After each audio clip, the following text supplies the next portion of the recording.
ಅಗ್ರವಾರ್ತೆ ನಿಮ್ಮ ಜೊತೆ ನಾನು ಹರೀಶ್ ನಾಗರಾಜು. ಕಳೆದ ವಾರದಿಂದ ಶುರುವಾಯಿತು ರಾಜ್ಯ ರಾಜಕಾರಣದಲ್ಲಿ, ಅದರಲ್ಲೂ ನಾಯಕತ್ವ ಬದಲಾವಣೆಯ ಹೊಸ ಬೆಳವಣಿಗೆ. ಈ ಕ್ಷಣ ಬರ್ತಾ ಇದೆ ನೋಡಿ. ರಾಜ್ಯದಲ್ಲಿ ನಾಯಕತ್ವ ಬದಲಾವಣೆಯ ವಿಚಾರ, ಸಮಸ್ಯೆ ಪರಿಹಾರಕ್ಕೆ ವರದಿ ಕೇಳಿದೆ ಬಿಜೆಪಿ ಹೈಕಮಾಂಡ್. Breaking news.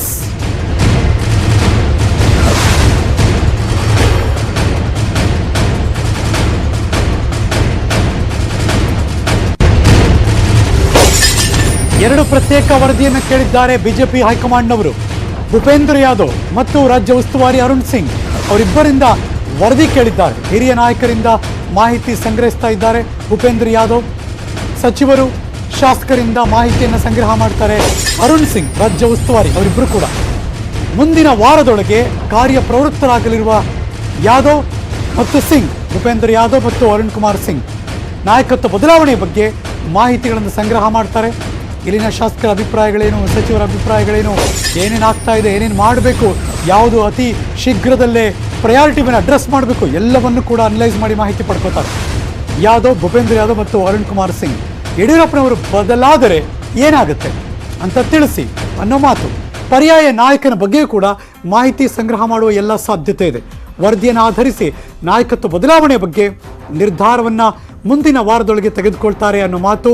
ಅಂದರೆ ಮುಂದಿನ ವಾರ ಸಬ್ಮಿಟ್ ಮಾಡ್ತಾರೆ. ಅದಾದಮೇಲೆ ನಾಯಕತ್ವ ಬದಲಾವಣೆ ಮಾಡಬೇಕಾ ಬೇಡವಾ, ಮಾಡಿದ್ರೆ ಏನು ಅಥವಾ ಇಲ್ಲ, ಈ ಪ್ರೋಸ್ ಆ್ಯಂಡ್ ಕಾನ್ಸ್ ಅಂದರೆ ಸಾಧಕ ಬಾಧಕಗಳ ಬಗ್ಗೆ ಚರ್ಚೆ ಮಾಡಿ ಫೈನಲಿ ನಿರ್ಧಾರವನ್ನು ಪ್ರಕಟ ಮಾಡೋರಿದ್ದಾರೆ.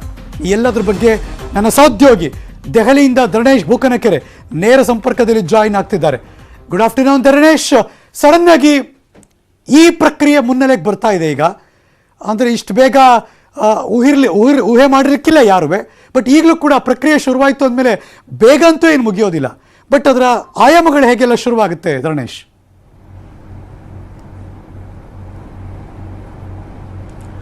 ಈಗ ನಿನ್ನೆ ಮುಖ್ಯಮಂತ್ರಿ BS ಯಡಿಯೂರಪ್ಪ ನಾನು ಹೈಕಮಾಂಡ್ ಬಯಸಿದರೆ ರಾಜೀನಾಮೆಯನ್ನು ಕೊಡಲಿಕ್ಕೆ ಸಿದ್ಧ ಅಂತ ಹೇಳಿರೋದ್ರಿಂದ ಒಂದು ರೀತಿಯಲ್ಲಿ ಏನಂತಂದರೆ ಈ ನಾಯಕತ್ವ ಬದಲಾವಣೆಗೆ ವೇದಿಕೆ ಸಿದ್ಧ ಆಗ್ತಾ ಇದೆ, ಯಾವ ಪ್ರಕ್ರಿಯೆಗಳು ಶುರು ಆಗ್ತಿದ್ದಾವೆ ಅನ್ನುವಂತಹ ಗುಮಾನಿ ಭಾಳ ಸ್ಟ್ರಾಂಗ್ ಆಗಿ ಕೇಳಿ ಬರ್ತಾ ಇದೆ.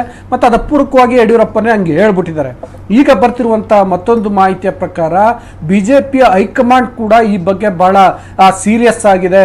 ಅದೇ ಕಾರಣಕ್ಕೋಸ್ಕರ ಎರಡು ರೀತಿಯ ವರದಿಗಳನ್ನು ಅದು ತಯಾರಿಸ್ಕೊಳ್ತಿದೆ ಅನ್ನುವಂಥ ನಿಟ್ಟಿನಲ್ಲಿ ಗೊತ್ತಾಗ್ತಾ ಇದೆ. ಅಂದರೆ ಒಂದು ಭೂಪೇಂದ್ರ ಯಾದವ್ ಮುಖಾಂತರ ಒಂದು ವರದಿಯನ್ನು ತರಿಸ್ಕೊಳ್ಳುತ್ತೆ. ಅದಲ್ಲದೆ ರಾಜ್ಯ BJPಯ ಉಸ್ತುವಾರಿಯಾಗಿರುವಂಥ ಅರುಣ್ ಸಿಂಗ್ ಅವರಿಂದ ಮತ್ತೊಂದು ವರದಿಯನ್ನು ತರಿಸ್ಕೊಳ್ಳುತ್ತೆ.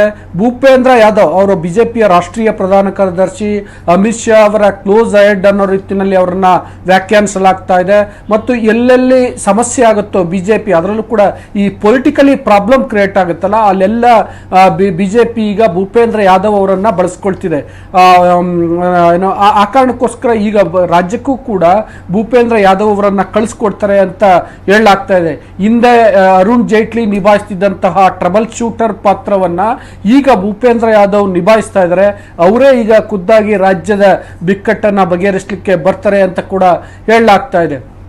ಸೊ ಭೂಪೇಂದ್ರ ಯಾದವ್ ಅವರು ಹಿರಿಯ ನಾಯಕರು, ಅಂದರೆ ಕೇಂದ್ರ ಸಚಿವರು, ಮಾಜಿ ಕೇಂದ್ರ ಸಚಿವರು, ಸಂಸದರು ಅಥವಾ ರಾಜ್ಯದಲ್ಲೂ ಕೂಡ ಹಿರಿಯ ಸಚಿವರು ಲೈಕ್ ಜಗದೀಶ್ ಶೆಟ್ಟರ್ ಅಂತವರು, ಈಶ್ವರಪ್ಪನಂತವರು, ಇವರಿಂದ ಮಾಹಿತಿಯನ್ನು ಸಂಗ್ರಹಿಸ್ತಾರೆ.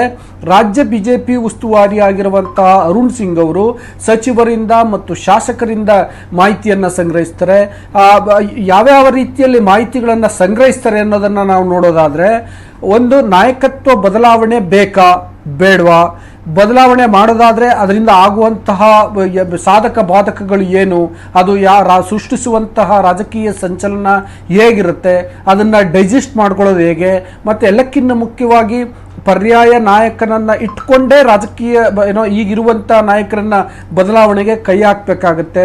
ಸೊ ಹಾಗಾಗಿ ಆ ಪರ್ಯಾಯ ನಾಯಕ ಯಾರು ಹೆಚ್ಚು ಸೂಕ್ತ, ಯಾವ್ಯಾವ ಕಾರಣಗಳಿಗೆ ಸೂಕ್ತ, ಸೋಷಿಯಲ್ ಇಂಜಿನಿಯರಿಂಗ್ ದೃಷ್ಟಿಯಿಂದ ಯಾವ ನಾಯಕ ಪರ್ಯಾಯ ನಾಯಕ ಆಗಿ ಹೊರಹೊಮ್ಮಬಲ್ಲ, ಅದಕ್ಕಿಂತ ಹೆಚ್ಚಾಗಿ 2023ರಲ್ಲಿ ನಡೆಯುವಂತಹ ರಾಜ್ಯ ವಿಧಾನಸಭಾ ಚುನಾವಣೆಗೆ ಪಕ್ಷವನ್ನ ಸಮರ್ಥವಾಗಿ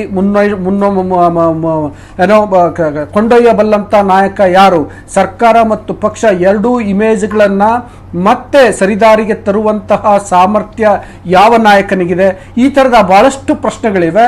ಸೊ ಎಲ್ಲವನ್ನ ನಿಭಾಯಿಸುವಂತಹ, ಮತ್ತೆ ನಾನಾಗ್ಲೇ ಹೇಳಿದಂತ ಒಂದೊಮ್ಮೆ ರಾಜಕೀಯ ನಾಯಕತ್ವ ಬದಲಾವಣೆ ಆದ್ರೆ ಅದು ಸೃಷ್ಟಿಸುವಂತಹ ಸಂಚಲನವನ್ನ ನಿಭಾಯಿಸುವ ಸಾಮರ್ಥ್ಯ ಯಾರಿಗಿದೆ ಅನ್ನುವಂತ ನಿಟ್ಟಿನಲ್ಲಿ ಭೂಪೇಂದ್ರ ಯಾದವ್ ಮತ್ತು ಅರುಣ್ ಸಿಂಗ್ ರಾಜ್ಯ ಬಿಜೆಪಿ ನಾಯಕರ, ಹಿರಿಯರು ಮತ್ತು ಸಚಿವರು, ಶಾಸಕರು ಇವರೆಲ್ಲರಿಂದ ಮಾಹಿತಿಯನ್ನ ಸಂಗ್ರಹಿಸ್ತಾರೆ. ಇಬ್ಬರೂ ಕೂಡ ಪ್ರತ್ಯೇಕವಾಗಿ ಬಿಜೆಪಿ ಹೈಕಮಾಂಡ್ಗೆ ತಮ್ಮದೇ ಆದ ವರದಿಗಳನ್ನ ನೀಡ್ತಾರೆ, ಗೌಪ್ಯವಾದಂತಹ ವರದಿಗಳನ್ನ ನೀಡ್ತಾರೆ.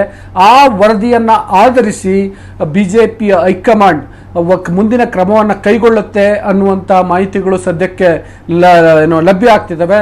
ಮತ್ತು ನಾನು ಇಷ್ಟೆಲ್ಲ ಹೇಳಿದಂಥ ಪ್ರಕ್ರಿಯೆ ಮುಂದಿನ ವಾರ ಅಥವಾ ಈ ವಾರಾಂತ್ಯದಲ್ಲೇ ಶುರು ಆಗಬಹುದು ಅಂತ ಕೂಡ ಹೇಳಲಾಗ್ತಿದೆ. ಅಂದರೆ ಭೂಪೇಂದ್ರ ಯಾದವ್ ಹಿರಿಯ ನಾಯಕರ ಜೊತೆ ಚರ್ಚೆಯನ್ನು ಮಾಡಲಿಕ್ಕೆ ಶುರು ಮಾಡ್ತಾರೆ, RSS ನಾಯಕರ ಜೊತೆ ಚರ್ಚೆಯನ್ನು ಮಾಡಲಿಕ್ಕೆ ಶುರು ಮಾಡ್ತಾರೆ. ಅದೇ ರೀತಿಯಲ್ಲಿ ಮುಂದಿನ ವಾರ ಅರುಣ್ ಸಿಂಗ್ ರಾಜ್ಯಕ್ಕೂ ಕೂಡ ಬರ್ಬೋದು ಅನ್ನುವಂಥ ಕೂಡ ಮಾಹಿತಿಗಳು ತಿಳಿದು ಬರ್ತಿದ್ದಾವೆ. ಆದರೆ ಅವರ ಪ್ರವಾಸದ